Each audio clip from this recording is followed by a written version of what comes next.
بالله من الشيطان الرجيم. بسم الله الرحمن الرحيم.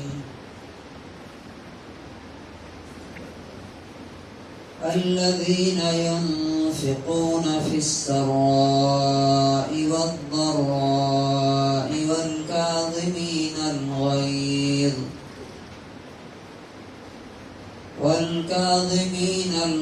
والعافين عن الناس والله يحب المحسنين.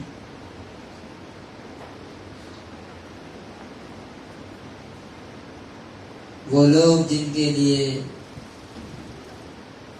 جنت کی دنیا بنائی گئی ہے، اللہ تبارک و تعالی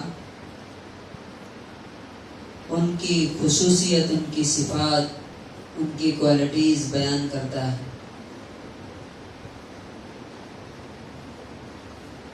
یہ ایسے لوگ ہیں جو اللہ سے ڈرتے ہیں، خوشحالی اور تنگ دستی دونوں حالت میں خرچ کرتے ہیں اور غصے کو پی جاتے ہیں، غصے کو کنٹرول کرتے ہیں۔ غصے کو کنٹرول کرنا یہ جنتیوں کی صفت ہے، اللہ کے خاص بندوں کی صفت ہے۔ یعنی اس کا مطلب یہ ہے کہ جو لوگ غصے کے وقت اپنے آپ کو کنٹرول نہیں کر پاتے ہیں اور اول فول بکنا شروع کر دیتے ہیں، وہ اللہ کے متقی پرہیزگار اور جنتی بندے نہیں۔ مثال کے طور پہ نبی پاک صلی اللہ علیہ وسلم اور آپ کے صحابہ، کتنا زیادہ ان کے اندر یہ چیز، یعنی غصے کو کنٹرول کرنے کی عادت اور صفت کتنی زیادہ تھی۔ حضرت عبداللہ ابن عباس رضی اللہ عنہ کے بارے میں آتا ہے کہ ایک بار وہ کہیں جا رہے تھے تو راستے میں کسی نے ان کو گالی دی، برا بھلا کا۔ سنتے رہے، اطمینان سے جب سن لیا اور وہ گالی اپنی دے چکا پوری، تو اپنے اسٹوڈنٹ سے کہا جن کا نام اکرمہ ہے کہ اکرمہ دیکھو اس بھائی کی کوئی ضرورت ہو تو پوری کر دو۔ چونکہ آدمی غصہ کب کرتا ہے تو کچھ نہ کچھ اندر چل رہا ہوتا ہے۔ اب گھر میں مان لیجیے کہ بیوی سے لڑائی ہوئی اور باہر روڈ پہ آئے گا تو تھوڑی بھی الٹر وغیرہ ہوگا تو وہ جھگڑا کرنا شروع کرتا ہے۔ حالانکہ غصہ کدھر کا ہے؟ بیوی نے ڈانٹا تھا، نکال کہاں رہا ہے؟ روڈ پہ۔ تو کہا کہ دیکھو میرے بھائی کی اگر کوئی ضرورت ہو تو پوری کر دو۔ اس آدمی نے سر جھکا لیا اور معافی مانگ کر شرمندہ ہو کر کے وہاں سے چلا۔ جتنے اللہ کے ولی، بڑے بڑے بزرگ، صحابہ، انبیاء تھے، ان سب کے اندر یہ صفت تھی۔ کسی کی بھی آپ بایوگرافی پڑھ لیجیے۔ عمر بن عبدالعزیز، جن کی حکومت اگر آج کے دور میں دیکھیں تو 50 کنٹریز پہ تھی لگ بھگ، بلکہ زیادہ ہی پہ ہو سکتی ہے۔ افریقہ سے لے کر کے ایشیا سے لے کر کے ان کی حکومت جو ہے اسپین تک پھیلی ہوئی تھی۔ وہ ایک مسجد میں جا رہے تھے، کوئی آدمی سویا ہوا تھا، بادشاہ ہیں، اس کے پیر میں ان کا پیر لگ گیا، اندھیرا تھا، دیکھا نہیں۔ اس نے کہا پاگل ہو گیا. اس نے بھی دیکھا نہیں اندھیرے میں کون ہے، کس سے میں بات کر رہا ہوں، کیا پاگل ہو، دماغ خراب ہو گیا ہے. تو سوچئے اگر آج کوئی نریندر مودی کو بول دے کہ تم پاگل ہو تو کیا ہوگا. اس کو چھوڑ دیجئے، ہمیں کوئی پاگل بول دے تو ہم کیا کریں گے، ہمارے بس میں ہوگا تو اس کو پیٹ کے پاگل بنا دیں گے، یا کم سے کم جواب تو دیں گے کہ میں پاگل نہیں تو پاگل ہے کہ یہاں مسجد میں سویا ہوا. تو جیسے ہی ان کو پاگل کہا، ان کے گارڈز تھے، انہوں نے اس کو مارنا چاہا. انہوں نے کہا کہ رک جاؤ، مت مارو اسے، کوئی بڑی بات نہیں. اس نے مجھ سے پوچھا تھا کہ تو پاگل ہے کیا، میں نے بول دیا نہیں، بات ختم ہو گئی، اب مارنے کی کیا ضرورت. تو یہ دیکھیے کہ والکاظمین الغیظ، غصے کو کنٹرول کرنے والے. یعنی کوئی چیز ہمیں بری لگ رہی ہے، دل چاہتا ہے کہ اس کو بولوں، اس کو جواب دوں، اس کا بدلہ لوں، لیکن اللہ کے لیے غصے کو کنٹرول کر لیتے ہیں. اور تیسری چیز ہے والعافین عن الناس، لوگوں کو معاف کرنے والے. دونوں میں فرق کیا ہے؟ دیکھیے دونوں کا فرق سمجھنا ضروری ہے. غصے کو کنٹرول کرنا الگ بات ہے اور معاف کرنا بالکل دوسری بات ہے. مثال کے طور پہ آپ نے مجھے کچھ برا بھلا کہا، گالی دی، میں نے کنٹرول کر لیا، لیکن دل میں رکھے ہوئے ہوں، دل میں ہے کہ اچھا موقع آئے گا تو میں اس کا جواب دوں گا.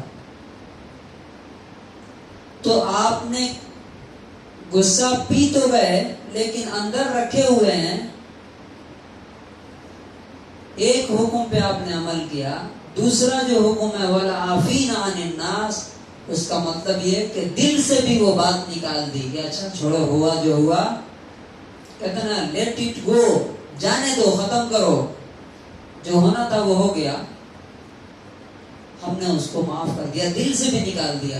اس کو کہتے ہیں والعافین عن الناس. اور بہت سے لوگ ہیں برسوں دشمنی پال کے رکھتے ہیں. 20 سال پہلے کسی نے کیا بات کہی تھی، آج تک وہ دماغ میں لے کے ڈھو رہے ہیں. بھائیوں میں رشتے ختم، بہنوں کے تعلقات خراب، دوستی. کیوں؟ 10 سال پہلے آپ نے فلاں بات کہی تھی، مجھے آج تک یاد ہے. اور فخر سے بولتے ہیں تمہاری وہ بات میں تو زندگی بھر نہیں بھولوں گا. تو گویا کہ آپ اگر ایسا ہے تو آپ جنت آپ کے لیے نہیں. والعافین عن الناس، لوگوں کو معاف کرنے والے. کنٹرول بھی کر لیا، دل سے بھی بات نکال دی کہ ٹھیک ہے بھائی غلطی ہو گئی، مجھ سے بھی غلطی ہوتی ہے. اب مثال کے طور پہ نبی صلی اللہ علیہ وسلم کے پاس ایک بار کچھ یہودی آئے. انہوں نے آگے کہا السلام علیکم. السلام علیکم کا معنی کیا ہوتا ہے؟ السلام علیکم تو معنی ہوتا ہے آپ محفوظ رہیں، سلامتی میں رہیں، آپ کو کوئی تکلیف نہ پہنچے. اور جب لام ڈیلیٹ کر دیں گے، ہٹا دیں گے السلام علیکم، تو اس کا معنی ہوگا تم پر موت آئے. تو یہودی چونکہ مسلمانوں کے دشمن، نبی صلی اللہ علیہ وسلم کے دشمن، تو ہمیشہ کچھ نہ کچھ تکلیف دیتے تھے. آگے کہا السلام علیکم، آپ پر موت آئے. تو نبی صلی اللہ علیہ وسلم نے کہا وعلیکم، بس اتنا ہی کہا، وعلیکم، تم پر. حضرت عائشہ صدیقہ رضی اللہ عنہا سن رہی تھی، وہ ینگ تھی ابھی. انہوں نے کہا بل وعلیکم السلام وغضب اللہ ولعنتہ، ارے تم مرو، تمہارے اوپر اللہ کا پھٹکار ہو، اس کی لعنت ہو، اس کا غصہ ہو. نبی صلی اللہ علیہ وسلم نے کہا دیکھیے والعافین عن الناس، نبی صلی اللہ علیہ وسلم نے کیا کہا، مہلن یا عائشہ، اے عائشہ تھوڑا آرام سے سکون سے. تو انہوں نے کہا آپ نے سنا نہیں انہوں نے کیا بولا، آپ کو بددعا دی، تم نے نہیں سنا میں نے کیا کہا، میں نے ان کی بات کا جواب دے دیا، میری دعا ان کے بارے میں قبول ہوگی، ان کی دعا میرے اوپر قبول نہیں ہوگی. تو دیکھیے سامنے آ کے ایک آدمی گالی دے رہا ہے، بددعا دے رہا ہے، اور نبی صلی اللہ علیہ وسلم اس کو معاف کر. حضرت عمر رضی اللہ عنہ کے پاس ایک آدمی آیا اپنی بیوی کی شکایت لے کے، تو دروازے پہ تھا جب تک اندر جو ہے بحث کی آواز آئی. حضرت عمر کی اپنی بیوی سے کچھ بحث چل رہی تھی، ڈیبیٹ چل رہی تھی، یہ کچھ کہہ رہے تھے وہ کچھ کہہ رہی تھی. اور وہ آدمی گیٹ سے واپس جانے لگا. انہوں نے دیکھا، بولا ادھر آؤ، کس لیے آئے تھے کہ کیوں جا رہے ہو؟ تو کہا کہ میں جس مصیبت کی شکایت کرنے آیا تھا وہ تو میں نے یہاں بھی دیکھا، اس لیے میں واپس جا رہا تھا. تو انہوں نے کہا کہ دیکھو ادھر آؤ، میری بیوی جو ہے میرے بچوں کی دیکھ بھال کرتی ہے، کپڑے دھوتی ہے، کھانا بناتی ہے، اتنے سارے اس کے احسان ہیں. اگر وہ دو چار بات بول لیتی ہے تو کیا میں اتنے احسانات کے بدلے میں اسے برداشت نہ کروں؟ تو اس نے کہا کہ ٹھیک ہے امیر المومنین، میں بھی ایسا ہی کروں گا. تو یہ ہے والکاظمین الغیظ والعافین عن الناس، غصے کو کنٹرول کرنے کی صفت ہمارے اندر ہونی چاہیے، لوگوں کو معاف کرنے کی عادت ہونی چاہیے، تبھی ہم جنت میں جا سکتے ہیں، کیونکہ یہ جنتیوں کی خاص پہچان ہے. ہمیں دیکھنا چاہیے کہ ہمارے اندر ہے کہ نہیں. اللہ تبارک و تعالی ہمیں بھی جنتیوں کی صفات پیدا کرنے کی توفیق نصیب کرے.